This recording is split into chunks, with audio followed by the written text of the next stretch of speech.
It's supposed to be hard. Life is supposed to be hard. You're supposed to think this is terrible. You're supposed to suffer and smile through the pain regardless. I say that life as a man is exceptionally difficult.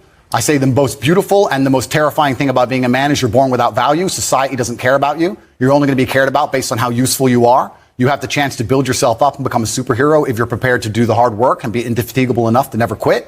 But if you're going to stand around and wait for a handout, nobody's going to ever respect you. And I think that a lot of people have forgotten about how difficult and how competitive it is as a man. We're always in constant competition with each other. And it's your duty as a man to stand up and say, I want to be as important and strong and good-hearted and God-fearing as possible. And I need to work hard to achieve those things. Perhaps I was sad every time I did exactly what I was supposed to do and trained anyway. Perhaps I was afraid when I fought anyway. Perhaps I was tired when I worked anyway. This is how you get ahead in life. I don't have an ounce of sympathy for these people who sit here and say, well, I feel this way, so I can't. Then don't do it. The winners are at the top, and the winners at the top don't give a shit about how they feel. Why am I going to ignore how I feel and make sure I'm constantly performing regardless, flawlessly, and then sit and go, oh, but he doesn't feel good, so he's allowed to fuck up. No, you are not. You're not allowed to fuck up to your ancestors or to God or to yourself. You have to perform. This is what being a man is about. The baseline of masculinity is doing things you don't feel like doing. The thing that makes a good man a man is that he does what he doesn't want to do. He doesn't want to work and he works anyway. He doesn't want to get up, he gets up anyway. That's the whole point of it. You can't sit there as a man and say you don't feel like it. You're not allowed to not feel like it. You're supposed to do it anyway, regardless. So when a man sits there and says, oh, but you don't understand, I'm struggling with motivation. If you are struggling with the motivation to be a winner, then stay a fucking loser.